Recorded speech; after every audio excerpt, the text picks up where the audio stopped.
Motherhood takes a lot out of us. Flamingos, both male and female, can actually lose their pink coloring while they're raising their young. Over the last 2 years, a movement to get your pink back has been growing, especially across social media.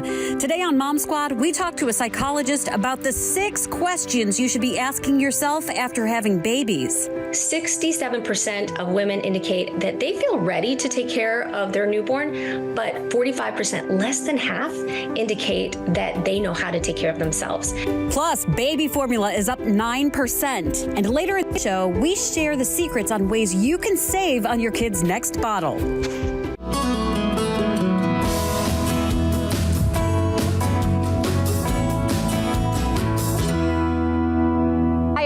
Thanks for joining me on Mom Squad. I'm Maureen Kyle, and I used to be really fun. I think I speak for the majority of moms out there. Having babies, then toddlers, now kids really changed who I was. There are many times I miss the person I used to be, and it's taken a huge effort to carve out time for myself and somewhat get back to the person I was. That's what we're focusing on today, the long journey taken to get back to being yourself in motherhood. A couple of years ago, a TikToker, Lindsey Gurk, posted about how flamingos lose their pink color after having babies. And she started a movement, Get Your Pink Back, that I think we can all relate to. I recently learned something and I thought I would share, here you go. I thought I would share with you all because it really resonated with me as a mother and as a parent, and I thought maybe it would for you too. I learned that flamingos, stick with me, flamingos, both male and female, can actually lose their pink coloring while they're raising their young, and that's because it's such an intensive process and much of their food and their energy goes to their chicks. But at some point, they get it back. So if you're feeling not quite like yourself, maybe you're feeling a little bit drained, just keep in mind you're doing it all for your chicks. You're doing it for your children. And just like the flamingo is able to balance on one leg, which should actually be impossible considering the size of their legs and the size of their body, you will not crumble underneath the weight of it all. We are never given more than we can carry. And we will get our pink back, okay? I just think it's so beautiful. I think what resonates with most mothers is the feeling of being depleted, not just of nutrients, but of time and energy. Once you enter motherhood, you enter a realm of putting other people before yourself on a daily basis. But thanks to movements like Get Your Pink Back, society is embracing self-care as a priority. I talked to Dr. Susan Albers, a psychologist with the Cleveland Clinic, about the 6 questions you should be asking yourself to keep your own physical and mental health a priority. So, Susan, had you heard about this Get Your Pink Back movement? This is a new concept to me, but I love it because the old school term is bounce back into your old self. And this concept is very outdated because we know if you are a new mother, you are not going back to yourself. You are transforming, you are adjusting, you are growing. And this concept of getting your pink back is perfect because when you are a mom, you are so depleted from nutrients, from self-care, and doing all those activities to get your pink back is perfect and right on. Right. I remember feeling that way, and with especially the first pregnancy and baby, and then bouncing back from that, I remember putting so much pressure on myself. And I thought, gosh, well, I should be able, by the time I go back to work, so usually that's about 3 months, maternity leave, I should be back to my regular self. Talk to me about that pressure that some women feel to have that deadline. It's an enormous amount of pressure. And we often think that 6 weeks is the recovery time. That's when you have your first appointment with your OBGYN. And in truth, these first 6 weeks, you are still healing physically. Research indicates that it can take 12 months to 18 months just to recover physically.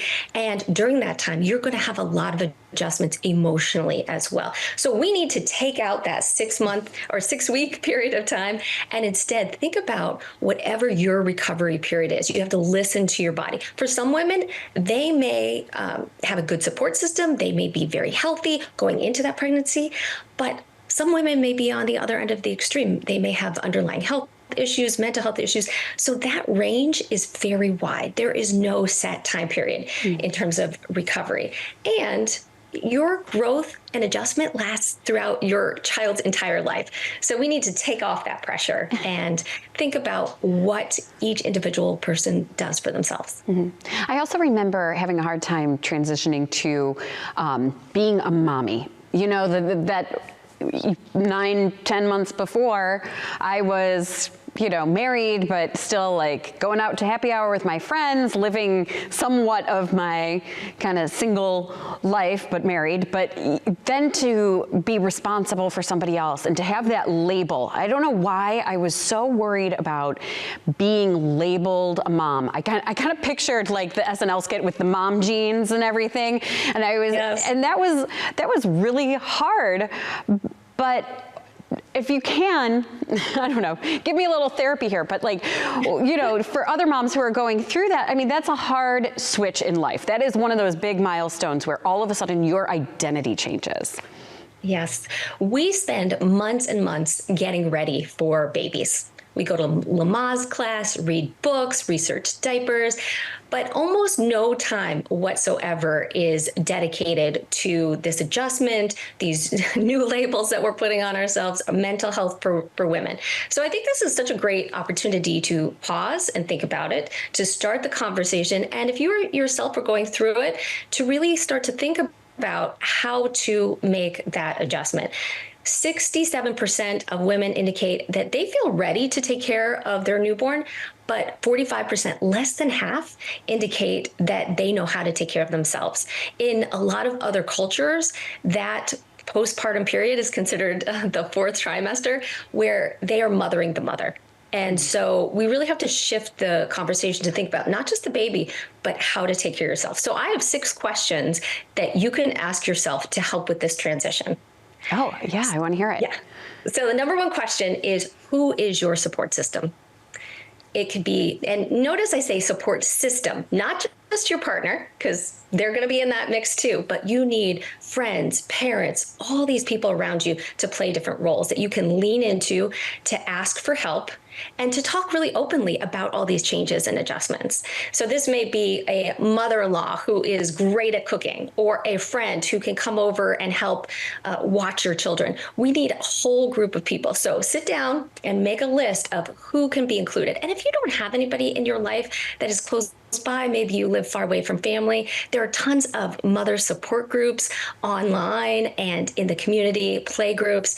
Start to build that community around you. I love it. What's the second question? The second question is what you just mentioned about those expectations. Yes. What are your expectations of yourself and transitioning into motherhood? We love Princess Kate, but when she stepped out of that hospital in full glam and heels, mothers everywhere gasp. And because they knew that is not a realistic expectation for anybody except for a princess. If you have that in your title, that may be your expectation. But for most moms, they really have to sort through what their expectations are. And it may be, unfortunately, some come from media, some come from friends, maybe even your own mom. Maybe your mom was someone who was a stay-at-home mom and she had a hot meal on the table every day. That may not be a realistic expectation for you. So talking with other moms, maybe even a therapist, to help to sort through what is realistic and what is not. And again, listening to yourself of what makes sense for you. I'm so glad you mentioned that, because Princess Kate had babies like just months before mine. Like, we have kids at the same time, and she would walk out, in her size zeros and full makeup, and I'm like, oh my gosh, I'm failing. Anyway, so then the third question we should be asking ourselves. Third question is self-care. What kind of self-care activities did you have in place before that maybe were really important to you? And they may change, those kind of self-care things that you do at this point. So it may be, meditation, it may be crafting. If you don't have a self-care activity, the number one activity that I would recommend is getting outside. This is going to give you fresh air, vitamin D. You can go for a walk, get some movement. Just getting some fresh air and getting outside is going to help you mentally. But we all have different self-care activities that we have in place right now, at any stage of your life, but making sure that you have time for them. And moms struggle with mom guilt around this of taking care of themselves. But what we've learned from research is that happy mom leads to happy baby.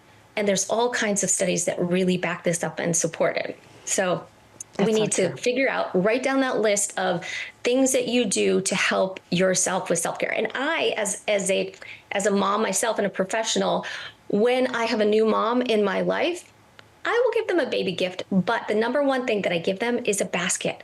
And in it, I put all kinds of self-care things, some ginger tea, some lotion, a gift certificate for a massage, DoorDash gift certificate.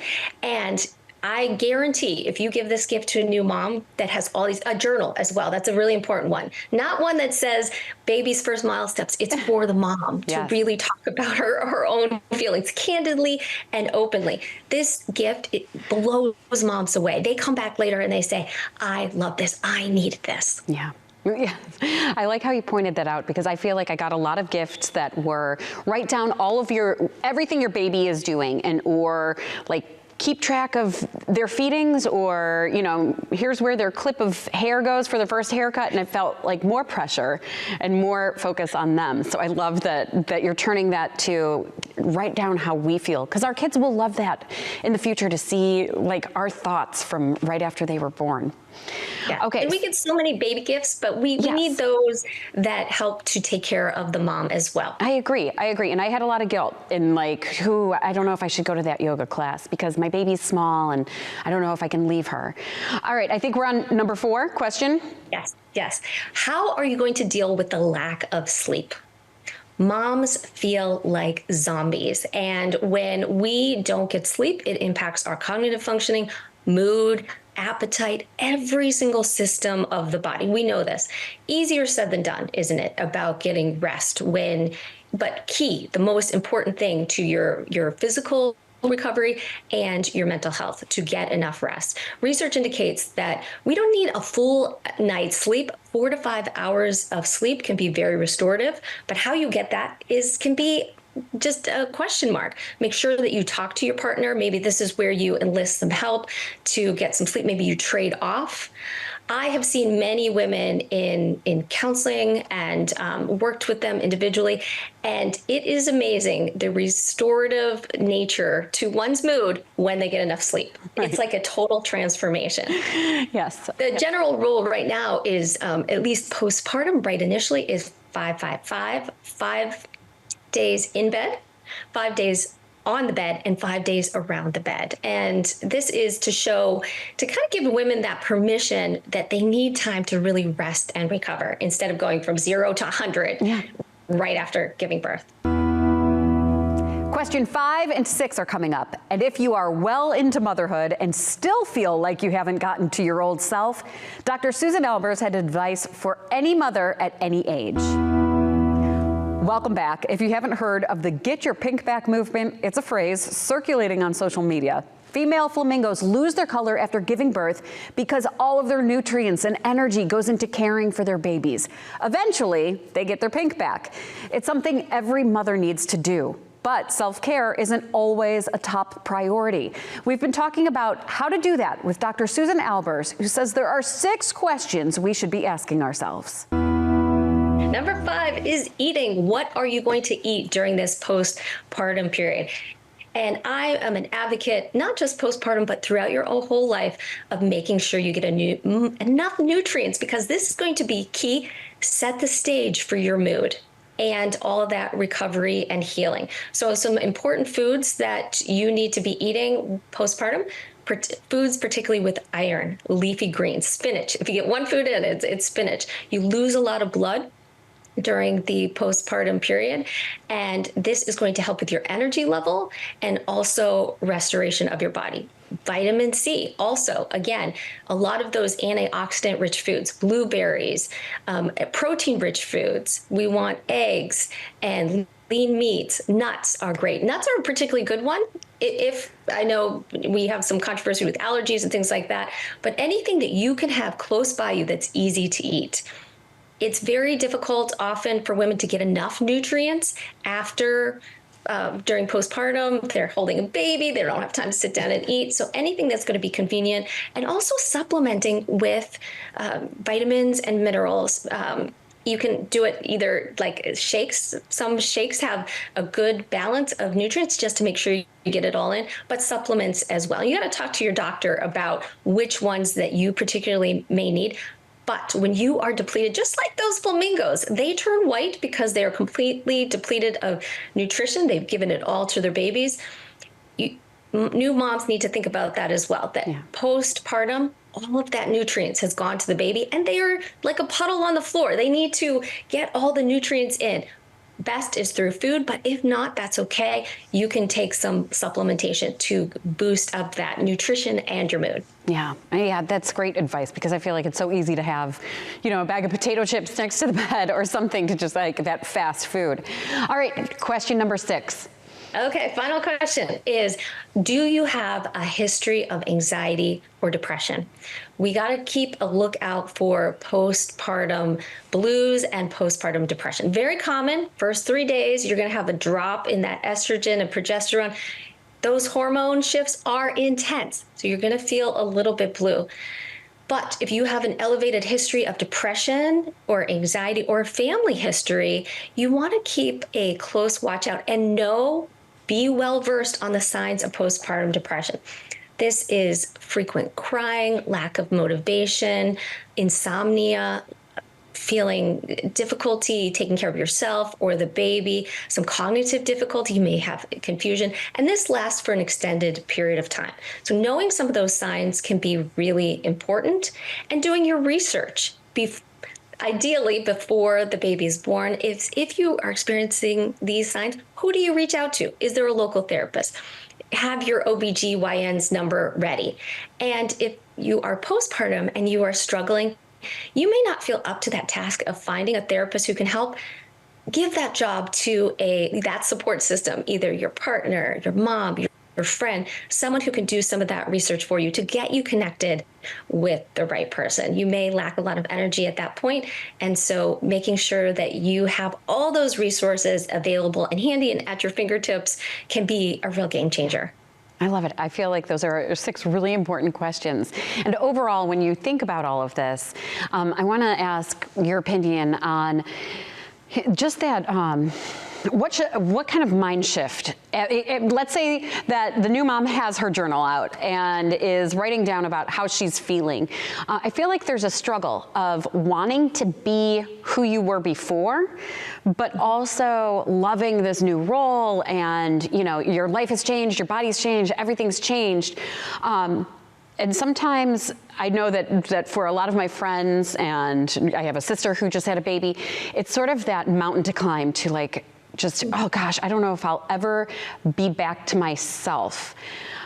Talk to me about redefining who yourself is, and not looking back and going, okay, I have to get back to that person. Yeah, you're going to be a brand new person, and to welcome and accept that. The feeling that you are likely to struggle with the most is this tug of war feeling. And it's this tug of war between positive and negative feelings. And I want to give you the message that it is okay to feel all feelings, good and bad, because there's a lot of pressure to feel just like, oh, this happy, a new baby. But you can feel 2 conflicting feelings at once. You may feel extremely happy to be at home with your baby and to have that time together, and also miss work and feel incredibly guilty about not being at work. You may love your partner and be so happy and grateful they're in your life, and also have some resentment that they are not going through all of these physical changes. There are so many conflicting feelings that you may have. I encourage people to embrace those, write those down, and be okay with them instead of pushing them down. When we push down any feelings or emotion, they pop up in these uncontrolled ways. And the happiness of the mother, as I said, is critical and important. There's a study that's called the Still Face study. And in this study, they had moms and babies paired up. And the moms in the study, they were engaging with their baby, and then they turned away and then looked back and had a still face. And they watched the reaction of the baby. And they noticed how the baby would smile and try to connect with the mom. And with that still face, it disrupted that connection. And because babies can feel how you feel. Mm-hmm. And so the moms that were smiling and engaged with their baby, both the baby was happy, and it was almost a cycle or an effect that the happier baby was happier mom, happier baby. So these psychological studies all back up the importance of moms need to be in a good space and happy. And they're not always. So whatever we can do to support them to get back to themselves or how they're feeling, we need to do it as a support team. And I feel like any of this can also apply to anybody, like not just postpartum, but let's say their kids are now, all of the kids are in school and they're looking back and going, okay, well, that was a whirlwind. I mean, can all of this apply to moms no matter what phase they're in?